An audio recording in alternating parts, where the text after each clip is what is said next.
brought to you by Silver Pumps. Top quality और consistent performance के लिए सिर्फ सिल्वर पंप्स नाम याद रखना। बैग उठा के मेरे पीछे पीछे चलता था, आज वो भारत सरकार में मंत्री बन गया। क्यों?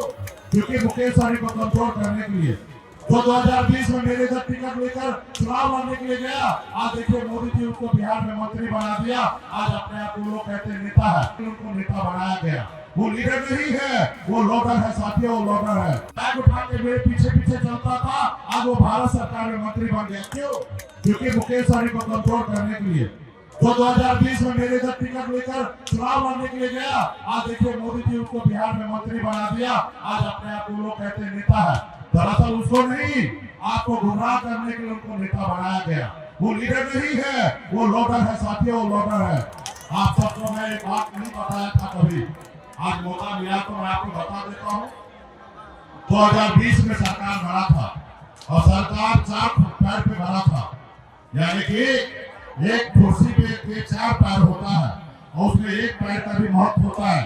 अगर उस कुर्सी से अगर एक पैर निकल जाए तो कुर्सी गिर जाता है। तो बिहार में जब सरकार बना तो बाबा केवल महाराज का इतना आशीर्वाद हम पे पड़ा था कि सरकार का कांटा जो है 125 पे जाके रोक दिया, और 125 में रुक गया तो 4 निकाल दीजिएगा तो 121 होगा, और 121 में सरकार नहीं बनता। क्योंकि सरकार बनाना है तो 122 नंबर चाहिए, और 121 में सरकार रुक गया। उस सरकार का मालिक हम बन गए। हम अगर समर्थन नहीं देते तो बिहार में नीतीश कुमार बिहार का मुख्यमंत्री नहीं बनते। हमने समर्थन देकर बिहार का मुख्यमंत्री बनाया। उसके बाद नवंबर में सरकार बना, उसके बाद दिसंबर में बजट के लिए काम हो रहा था। पूरे बिहार का बजट बनता है, 2,65,000 करोड़ का बजट बनना था। तो नीतीश जी, बीजेपी के नेता मांझी जी और हम लोग बैठे और बोले कि बिहार में अभी सब गठबंधन का सरकार है, तो इस सरकार का भले मुख्यमंत्री एक हो, लेकिन मालिक तो 4 पार्टी है, और 4 पार्टी में का डिसीजन लेना है कि बिहार में सरकार में क्या करना है। तो पहले से जो योजना चल रहा था, तो हमने कहा मुख्यमंत्री जी, आप पिछले 17-18 सालों से आप बिहार सरकार चला रहे हैं, आपका पास एक अपना अनुभव है, और आप निश्चित तौर पे आपको पहली बार मैं मंत्री बना हूँ।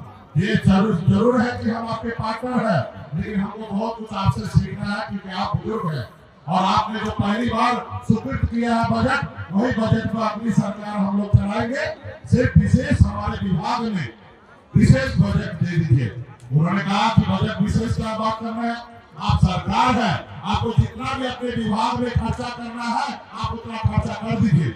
और हमसे पहले बोले बगैर 1,000 करोड़ रुपया का बजट मुख्यमंत्री नीतीश जी ने बजट को बढ़ा दिया। उसके बाद हमने कोई अगर पहला काम मैंने कहा, उसके मीटिंग में आपके सराय रंजन के मंत्री जो है विजय चौधरी जी, वो भी उस मीटिंग में बैठे थे, और हम उस मीटिंग में एक ही मांग किए थे कि 25 करोड़ रुपया का बजट लेकर बाबा केवल महाराज का प्रांगण में भव्य मंदिर बनाइए और उसको जीर्णोद्धार कराइए 25 करोड़ से। ये चाहिए तो आप अभी भी जाके विजय चौधरी जी से पूछ लीजिएगा। 25 करोड़ रुपया का हम लोगों ने स्वीकृत करने का निर्णय लिया था, और उस समय 2021 में कोरोना काल को लेकर आपका मेला नहीं लगा, और उसके बाद हमने सोचा कि इस साल तो नहीं हुआ, लेकिन अगले साल इसका घोषणा कर देंगे 2022 में। और उसके बाद 2022 तक आते आते ठीक मेला से 10 दिन पहले हमारे विधायक को भाजपा ने ले लिया, और अब हमारा मंत्रिमंडल से हमको बाहर कर दिया, और 2022 में फिर तो हम आते और सरकार में रहते तो अभी तक बाबा केवल महाराज के प्रांगण में 25 करोड़ रुपए का खर्च से बड़ा विकसित हो गया रहता। लेकिन खैर कोई बात नहीं, हम उस समय 25 करोड़ का डिमांड रखते थे। मैं अभी आपके सामने में घोषणा करता हूँ कि अगला सरकार बनाइए और डिप्टी सीएम रहते हुए, और अगले साल जब हम आएंगे तो 25 करोड़ पे काम नहीं होगा, 100 करोड़ रुपया खर्चा करके जैसे मोदी जी राम भगवान के लिए राम मंदिर बनाएंगे, तो भाई हम भी अपने बाबा केवल महाराज के लिए राजकीय मेला का दर्जा मिला है। लेकिन राजकीय मेला का दर्जा मिलने के बाद सरकार का जितना सुविधा होना चाहिए, सरकार का जितना देख रेख होना चाहिए, आज उतना देख रेख है नहीं है। लोग आते घूमते फिरते, ना उसको रहने का ठिकाना है, ना खाने का ठिकाना, ना बाथरूम का ठिकाना है, कहीं पे भी कोई ठिकाना नहीं है। इसलिए आने वाला समय में जब अपनी सरकार बनेगा और अगली बार हम आएंगे तो 100 करोड़ रुपए का बजट से अपने इस क्षेत्र में जितने भी अच्छे से अच्छे सजावट का काम होगा, बाईपास होगा और भव्य मंदिर बनेगा, ताकि आने वाला समय में युगों तक हमारे बाबा केवल महाराज जी को याद करते रहेंगे। ऐसे तो जब भी हमको मौका मिला है, चाहे बाबा केवल महाराज जी हो या अमर सिंह जी के इधर हो, हम जितना हो सकता अपने तरफ से हम करते आए हैं। पिछली बार हमने प्रतिमा का मूर्ति बनाने का काम किया था बाबा केवल महाराज का, और अगली बार जब हम सरकार में आएंगे तो निश्चित तौर पर अगली बार आएंगे क्यों नहीं, जिसके सर पर बाबा केवल महाराज का हाथ होगा क्या वो पिछड़ेगा ना?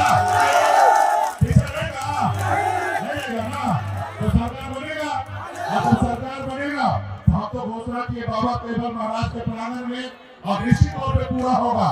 इसलिए साथियों, आप लोग पार्टी के नेता है, दूर दूर तक संदेश लेके जाइए और पार्टी को मजबूत कीजिए। गाँव गाँव में अपने आप को कहिए कि हाँ साना पड़ा हूँ, क्योंकि चुनाव में हर गाँव में हर पंचायत में हम नहीं पहुँच पाएंगे, लेकिन आप भी साना पड़ा है और अपने अपने पंचायत में जाकर, अपने प्रखंड में जाकर, अपने जिला में जाकर मजबूती से काम कीजिए पार्टी के लिए और अपनी सरकार बनाइए। और आप देख ही रहे बीजेपी पार्टी 60 सीट पर तैयारी कर रही है साथियों, और कम से कम 2-3 दर्जन विधायक बनाएंगे। अब जब 2-3 विधायक दर्जन होगा तब कोई पार्टी तोड़ नहीं पाएगा हमारी पार्टी को। 2-4 गो के लिए हम नहीं है, हम कम से कम बाबा केवल महाराज के प्रांगण में आए हैं, कम से कम 3 दर्जन से अधिक हम लोग विधायक बनाने के लिए जाएंगे साथियों। बाबा आशीर्वाद आपको और हमारे जितने भी नेतागण आए हैं, आप सभी को बहुत बहुत धन्यवाद। इस बार मेला में आप लोगों ने विशेष तैयारी किया है। हमको पता चला कि वो नेता आए थे सुबह में, वो देखे कि इतना गेट लग गया, इतना फ्लैक्स लग गया, इतना बैनर लग गया, वो परेशान हो गया। और कुछ लोग कह रहे थे हम लोग हेलीकॉप्टर वाला नेता नहीं है, हम जमीनी नेता